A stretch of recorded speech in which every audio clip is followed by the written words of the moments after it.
तारीख थी 15 अक्टूबर 1995।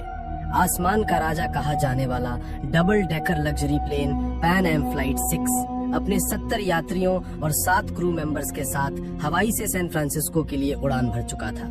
लोग अपनी सीटों पर आराम से बैठे थे। कोई किताब पढ़ रहा था, कोई खिड़की से बाहर प्रशांत महासागर की नीली चादर को देख रहा था, तो कोई अपने आने वाले कल के सपने बुन रहा था। लेकिन अचानक प्लेन के शांत माहौल में एक चीख गूंजी। 1 2 नहीं बल्कि 4 नकाबपोश लोग अपनी सीटों से उठे। उनके हाथों में हथियार थे। उन्होंने प्लेन को हाईजैक कर लिया था। यात्रियों की सांसें थम गईं। बच्चों का रोना और बड़ों की घबराहट से पूरा प्लेन गूंज उठा। ये खबर जैसे ही एटीसी तक पहुंची, धरती पर हड़कंप मच गया। रेस्क्यू मिशन की तैयारियां शुरू हो गईं, लेकिन इससे पहले कि कोई कुछ समझ पाता, ठीक 5 मिनट बाद पैन एम फ्लाइट 6 रडार से हमेशा के लिए गायब हो गई। इसके पीछे का कारण, पहला तो हाईजैकर्स ने प्लेन का लोकेशन सिस्टम बंद कर दिया था, पर असली खतरा तो कुछ और ही था। एक ऐसा खतरा जिसे इंसान कंट्रोल नहीं कर सकता। प्लेन सीधा प्रशांत महासागर के सबसे बड़े और खतरनाक तूफान टाइफून के मुंह में जा चुका था। भयानक हवाएं प्लेन को किसी खिलौने की तरह उछाल रही थीं। पायलट अपनी पूरी ताकत से प्लेन को बचाने की कोशिश कर रहा था, पर अगले 2 घंटे तक प्लेन का कंट्रोल प्रकृति के हाथों में था।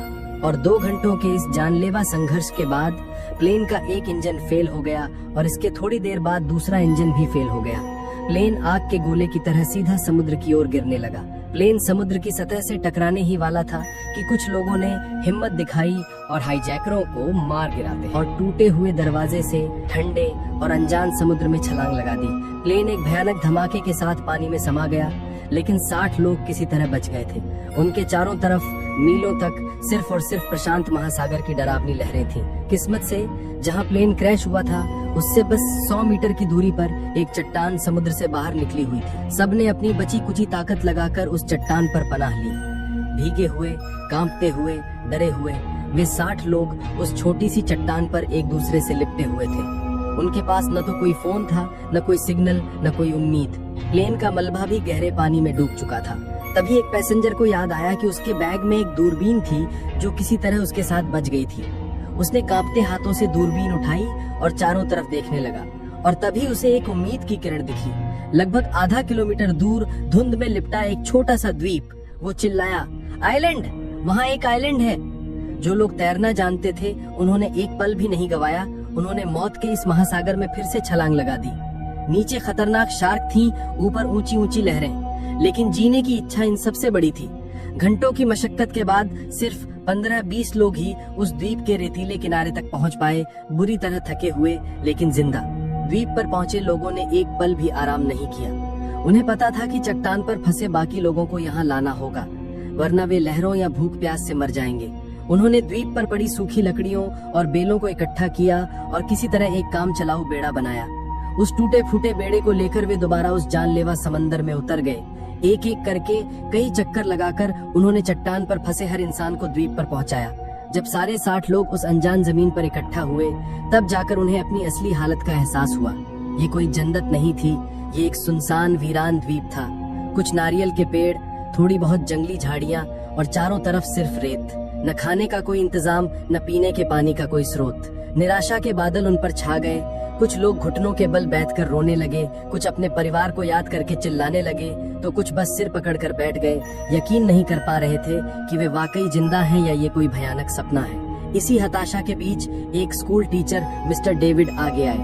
उन्होंने बुलंद आवाज में कहा, दोस्तों, अगर हम घबरा गए तो हम सब मारे जाएंगे। हमें जीना है, एक दूसरे के लिए जीना है। उनकी आवाज में एक भरोसा था जिसने टूटे हुए लोगों में एक नई उम्मीद जगाई। सब संगठित हुए और घायलों की देखभाल शुरू की गई। अब सबसे बड़ी चुनौती थी भूख और प्यास। एक नौजवान माइकल हिम्मत करके नारियल के एक ऊंचे पेड़ पर चढ़ गया और कुछ नारियल तोड़कर लाया। वो कुछ नारियल 60 लोगों के लिए कुछ भी नहीं थे, लेकिन वो सिर्फ नारियल नहीं थे, वो उम्मीद की पहली खुराक थे। लोगों ने बारिश के पानी को चट्टानों के गड्ढों में इकट्ठा करना शुरू किया और उसे पीना शुरू किया। मिस्टर डेविड ने सबको छोटी छोटी टीमों में बांट दिया।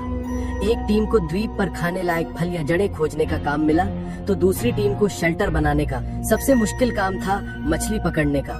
कुछ नौजवानों ने पेड़ों की नुकीली डालियों से भाले बनाए और घंटों समंदर के किनारे खड़े रहकर मछली पकड़ने की कोशिश करने लगे। कई नाकाम कोशिशों के बाद आखिरकार उन्होंने एक छोटी सी मछली पकड़ ही ली। उस दिन जब उस मछली को आग पर पकाया गया तो उसकी खुशबू किसी दावत से कम नहीं थी। सबने उसका एक एक छोटा टुकड़ा खाया। वो सिर्फ एक मछली का टुकड़ा नहीं था, वो उनकी पहली जीत थी। उस पल ने उन्हें सिखाया कि अब यही उनकी जिंदगी है जहां हर चीज को बांट कर जीना होगा। दोस्तों, कहानी में आगे क्या हुआ ये जानने से पहले एक छोटी सी रिक्वेस्ट। अगर आपको ये सच्ची घटना दिल को छू रही है तो प्लीज इस वीडियो को एक लाइक कर दीजिए और चैनल को सब्सक्राइब करना मत भूलिएगा। आपका एक सब्सक्राइब हमें ऐसी ही और कहानियां आप तक लाने की हिम्मत देता है। और हाँ, कमेंट्स के बगल में जो नया हाइप का बटन है उसे भी जरूर दबाइएगा। दिन हफ्तों में और हफ्ते महीनों में बदलने लगे। अब उन्हें समझ आ गया था कि मदद शायद कभी नहीं आएगी, उन्हें यहीं जीना होगा। उन्होंने पेड़ों की पत्तियों, डालियों और नारियल के रेशों से छोटी छोटी झोपड़ियां बनानी शुरू कर दी। पहली बारिश में ही उनकी सारी मेहनत पर पानी फिर गया, झोपड़ियां लीक करने लगीं, लेकिन उन्होंने हार नहीं मानी और ज्यादा मजबूती से शेल्टर बनाए। जरूरत ने उन्हें वो सब कुछ सिखा दिया जो उन्होंने कभी सोचा भी नहीं था।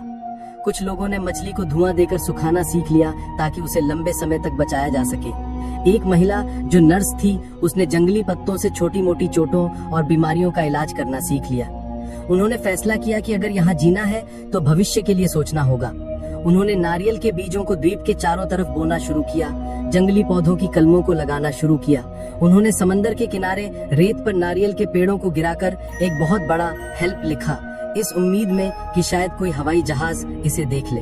एक दिन दूर आसमान में एक जहाज दिखा भी।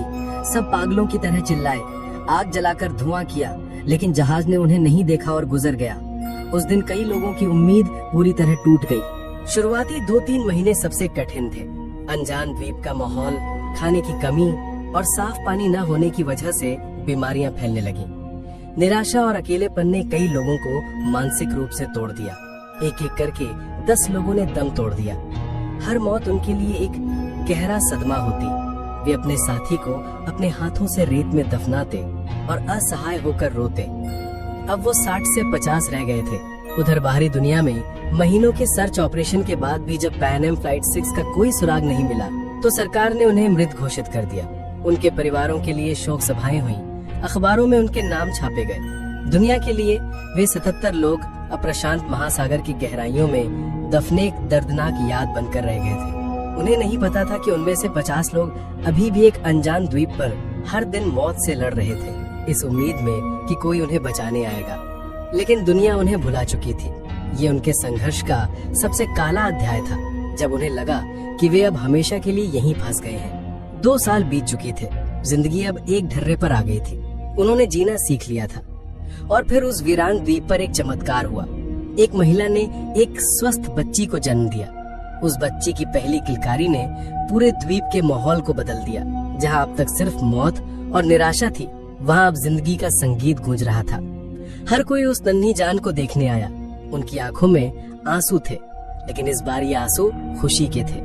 उस बच्ची ने सबको जीने की एक नई वजह दे दी। वो सिर्फ एक बच्ची नहीं थी, वो इस बात का सबूत थी कि सबसे मुश्किल हालातों में भी जिंदगी हार नहीं मानती। वो उनकी उम्मीद की नई मशाल थी। लोगों ने उस दिन को एक त्योहार की तरह मनाया, क्योंकि 2 साल बाद मौत पर जिंदगी की जीत हुई थी। अब उन्हें सिर्फ खुद के लिए नहीं, बल्कि इस नई पीढ़ी के लिए भी जीना था और इस द्वीप को एक बेहतर जगह बनाना था।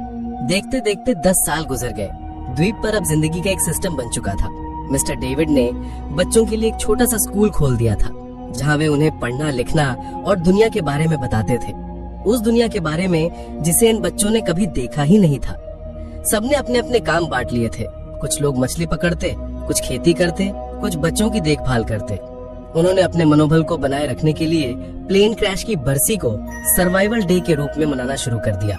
उस दिन वे गाना गाते, कहानियां सुनाते और उन साथियों को याद करते जो अब उनके साथ नहीं थे। इन 10 सालों में द्वीप पर 5 और बच्चों का जन्म हुआ, लेकिन इस दौरान बीमारियों और हादसों में 7 और बड़े लोग अपनी जान गंवा चुके थे। अब द्वीप की कुल आबादी बच्चों को मिलाकर 48 थी। एक दिन फिर वही हुआ। आसमान में एक प्लेन की गूंज सुनाई दी। सब फिर से दौड़े, फिर से चिल्लाए, लेकिन नतीजा वही रहा। प्लेन उन्हें बिना देखे गुजर गया। बार बार मिलती निराशा ने अब उन्हें तोड़ना बंद कर दिया था। शायद उन्होंने इसे ही अपनी किस्मत मान लिया था। पूरे 13 साल बीत चुके थे।